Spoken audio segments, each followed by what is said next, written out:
What's up, YouTubers? Gonna show you here on a Toyota Camry. This is a 2019, where the fuses are located and where some of the most common fuses that go bad. So you open the door, make sure that your car is off, your keys out of the ignition. And what you want to do first thing is you're gonna pop the hood. So right over here you have the hood release. You pull that. All right. Come over to your hood area.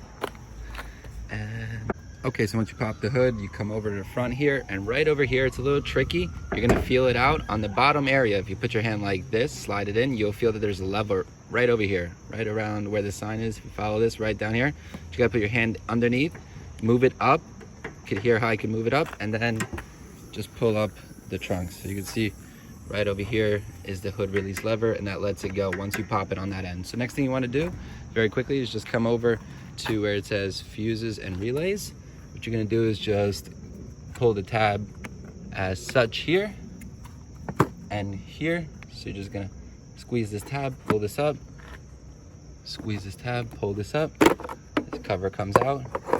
And here is one set of fuses. Now, to know what each one of the fuses does, right over here on the panel, it tells you what size the fuse is and what fuse is here. So for most of these are, you know, where your light wipers are. This is where you're gonna find your horn.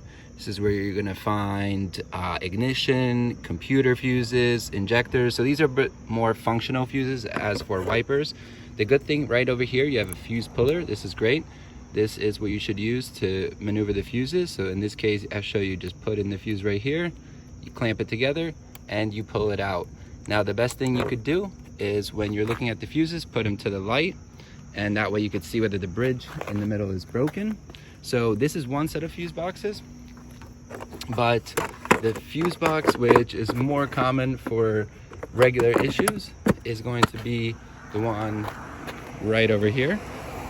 Let's put this down, which is in your footwell area. Just come right over here, and right down here, start to initiate some light. Right over here, you have this covering right over here. It's a little hard to see, right where I have my hand. Right there. That cover is the fuse box cover. Let me get some more light and I'll be right back. Now that I have some more light, as you can see, this is the panel for it right over here. All you have to do to remove the panel is, it's a little bit hard to look and do this, but right over here, you have a little bit of a nudge. You just pull on that, and that will disengage this panel.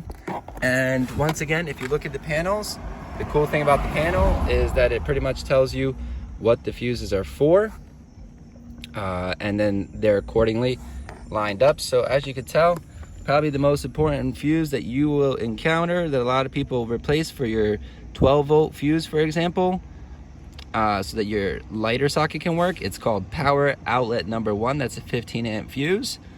That's a very popular one for these cars. And I'd say the trunk open can go bad, and your dome light. So those are pretty much the fuses that do go bad. And then if something is bad, what you just do, pull out your fuse puller, pull the fuse out, check the bridge, and if the bridge is broken in the middle, replace the fuses. The bridge is not broken, that means the fuse is not bad. Thanks for watching. There is no in between with fuses. It's either power on, power off. So thanks for watching. Like and subscribe. Make sure you use the right type of fuse, the right size fuse. All right, see you in the next one.